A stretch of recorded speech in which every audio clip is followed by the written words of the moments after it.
So the average professor is going to be about 10 years. Let's go ahead and fix that. And we're going to make that 10 years.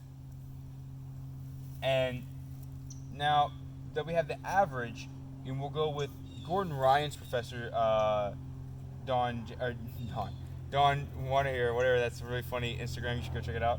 John Danaher, let's say that he was able to take that 10-year body of work and he's going to compress it to about 8 years body of work. So you can just keep shooting, and we're going to say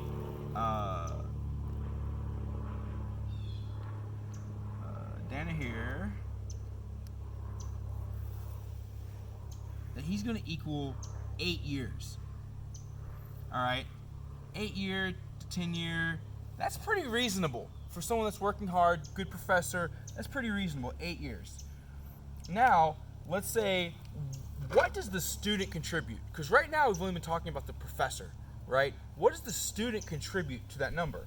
So 8 years, and we're basing these numbers on the average amount of training. So the average, I can't spell by the way, the average student is going to do, give me a second, no, you don't have to pause it, but the average student is going to go 3 to 5 times a week. That's it, 3 to 5 times a week.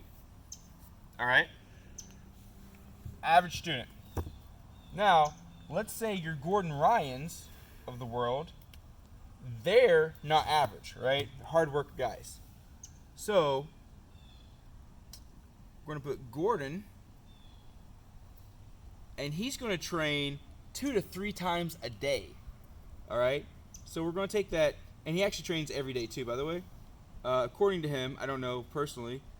So he's going to train 2 to 3, hold on, 2 to 3 times, 7 days a week. All right? So Gordon, 2 to 3, 7 days a week. Super hard worker. Now, what is that going to equate? Like, let's say, all right, so average practice, let's call it an hour, easy numbers. So the average student is going to end up doing, at minimum, 3 hours of work, at maximum, 3 to 5 hours of work per week. Average student, right?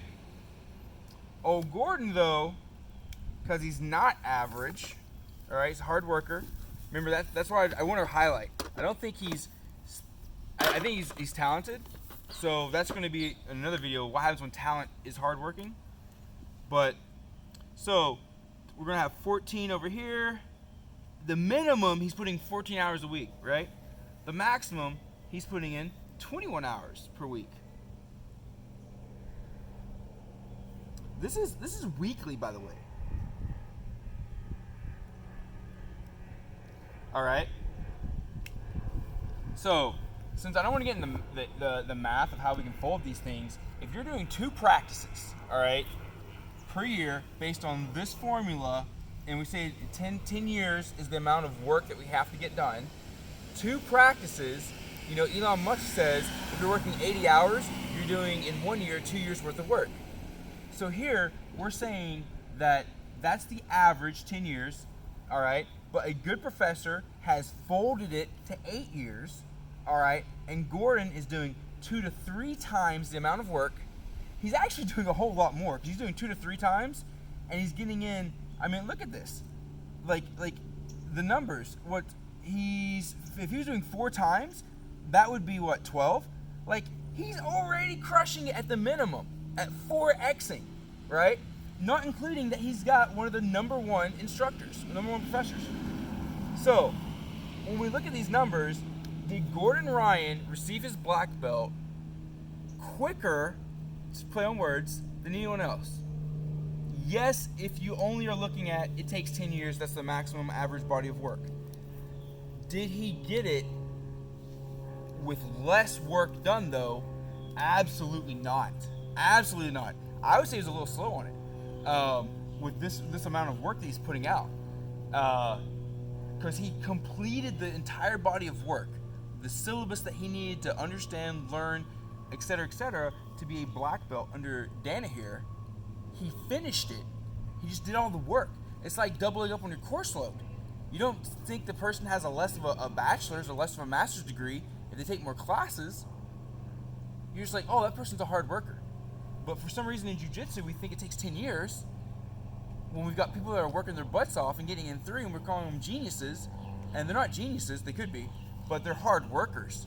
And I think we really need to highlight that it's more important to be consistent and hardworking than it is just to sit there and hang out and get our black belt. So, hope you guys enjoyed it.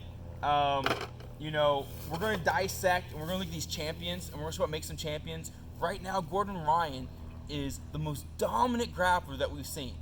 I mean, it's super impressive.